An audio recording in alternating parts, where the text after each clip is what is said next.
Assalamualaikum, salam sejahtera untuk semuanya. Saya Lucky Bahtiar dari kanal YouTube Kontak Media.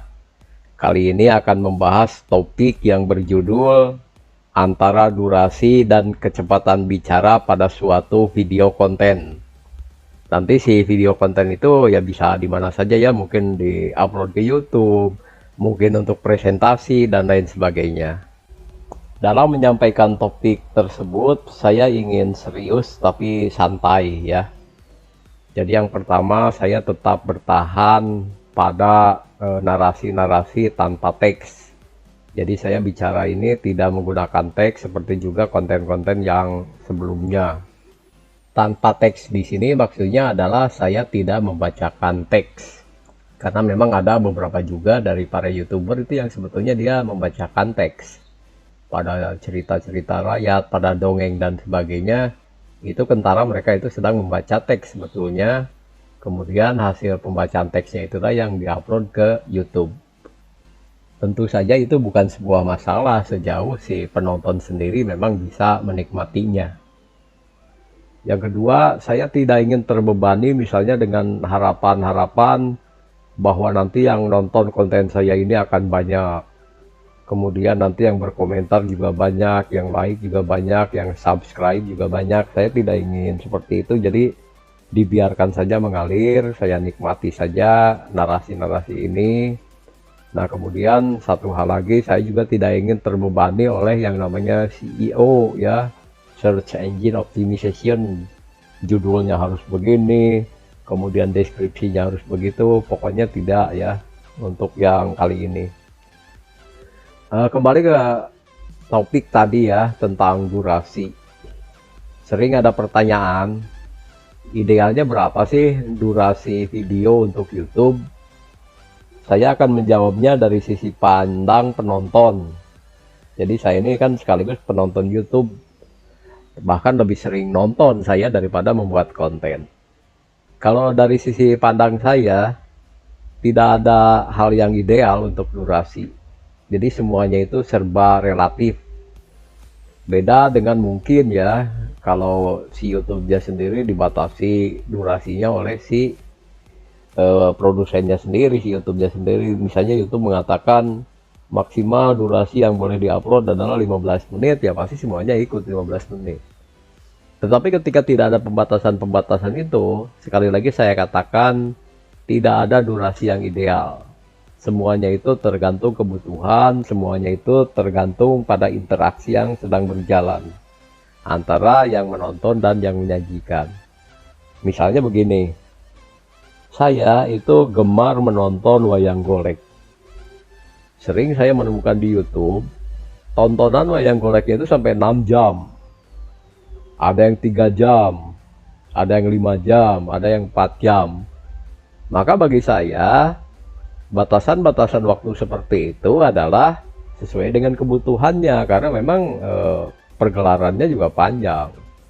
Lalu bagaimana cara saya menontonnya? Saya bisa menontonnya dengan cara mencicil. 1 jam dulu saya tonton gitu kan, hafal itunya apa maknya, nanti pada menit keberapa berhenti dan sebagainya, nanti tinggal meneruskan sambil ngopi dan sebagainya. Dan yang pasti, menonton pertunjukan seperti itu yang berdurasi panjang tentu dilakukan dalam keadaan santai. Tidak mungkin saya menonton ketika saya sedang sibuk misalnya. Atau misalnya lagi apa ya, pergelaran musik live kemudian nanti direkam, kemudian nanti diupload ke YouTube. Itu pun menurut saya durasinya juga relatif. Pergelarannya bisa 5 jam. Tetapi bisa saja dia di syuting hanya 1 jam oleh seseorang kemudian dinaikkan ke YouTube. Kita nonton 1 jam musik ya lumayan kenyang gitu kan. Lalu ada mungkin hal-hal yang harusnya pendek ya. Harusnya antara 15 sampai 30 menit selesai. Misalnya tutorial masak. Meskipun nanti tetap saja kita bertanya masak apa dulu begitu ya. Kalau masak Indomie saya pernah mencoba tutorialnya 10 menit selesai. Itu betul-betul 10 menit itu sambil menunggu air mendidih itu tidak di skip videonya ya. Atau tutorial cara membuat air kopi yang unik, yang enak, yang lain daripada yang lain, itu pernah saya coba 5 menit selesai.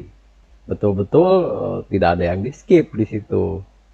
Tetapi mungkin akan berbeda kalau tutorialnya tentang memasak sate. Anggap saja kita menghilangkan bagian-bagian seperti bagaimana cara memilih kambing dan sebagainya kita lewat. Jadi kita mulai saja itu dari persiapan dagingnya itu sudah dalam kondisi sudah dibeli dari pasar. Kemudian harus kita empukkan terlebih dahulu, misalnya dengan di atasnya ditutupi oleh daun pepaya.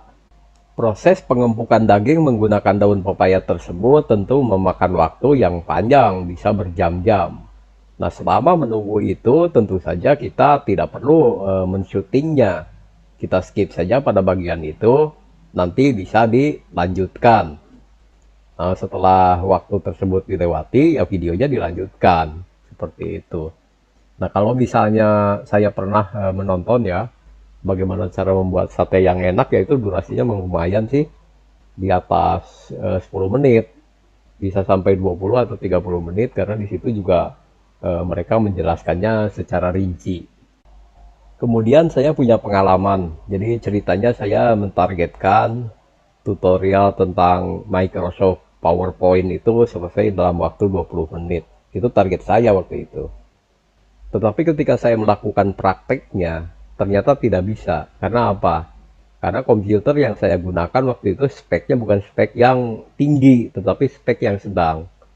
Jadi ketika membuka PowerPoint-nya itu butuh waktu yang cukup lama. Ketika saya melakukan save juga waktunya cukup lama.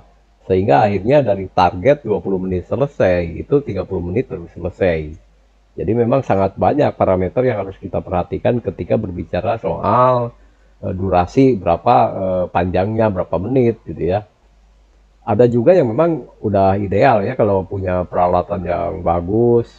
Misalnya saja minimal sudah menggunakan i7 dengan RAM 16 GB, kemudian VGA card-nya 4 GB, menggunakan SSD, ya tidak ada masalah, klik-klik enak.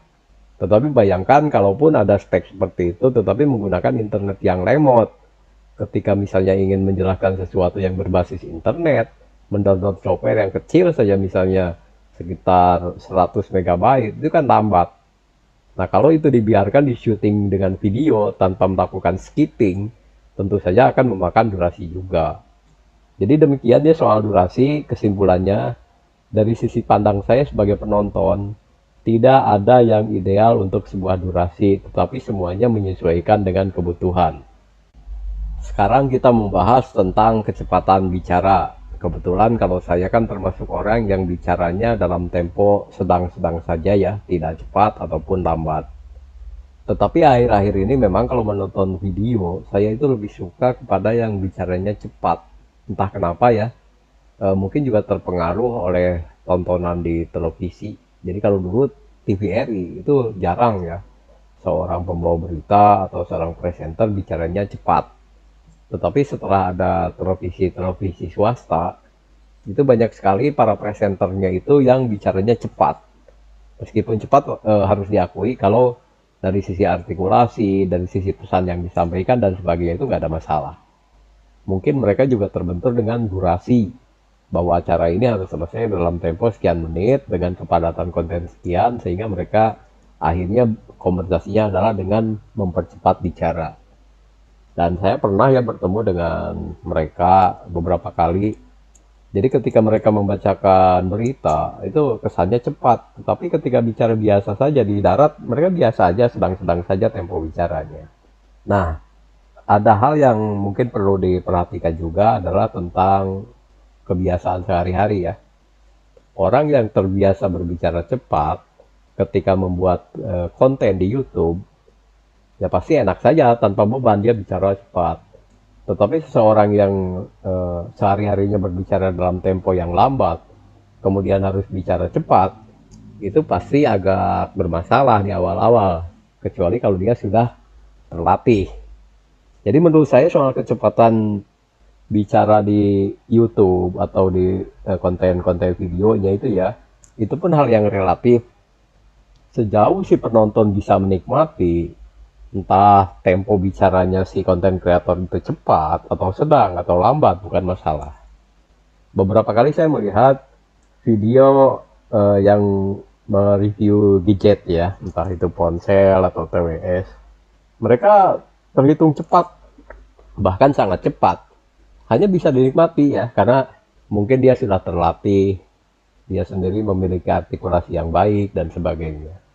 Atau saya juga mengikuti yang bicaranya lambat, pada dongeng-dongeng atau pada tuturan-tuturan tentang sejarah dan sebagainya, itu mereka bicara biasa saja seperti orang mengobrol santai.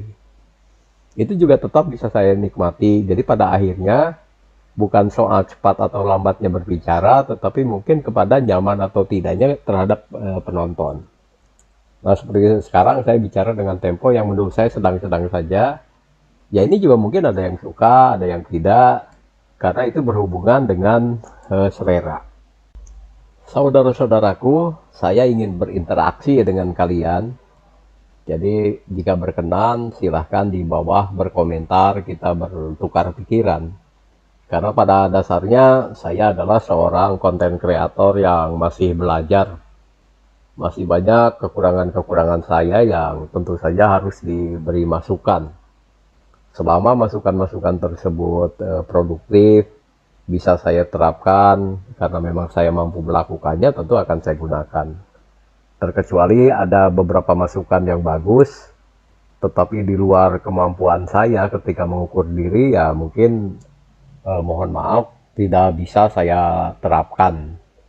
Jujur sih, saya akui, semakin lama para konten kreator di YouTube itu semakin banyak yang bagus. Jadi kalau dibandingkan dengan YouTube 10 tahun yang lalu sih, nampaknya nih orang-orang Indonesia jauh lebih hebat sekarang kalau dalam urusan YouTube. Demikian saja konten saya kali ini, konten yang santai-santai saja. Semoga bermanfaat khususnya bagi diri saya sendiri dan umumnya bagi semua yang menonton atau mendengarkan. Wassalamualaikum, salam sejahtera untuk semuanya.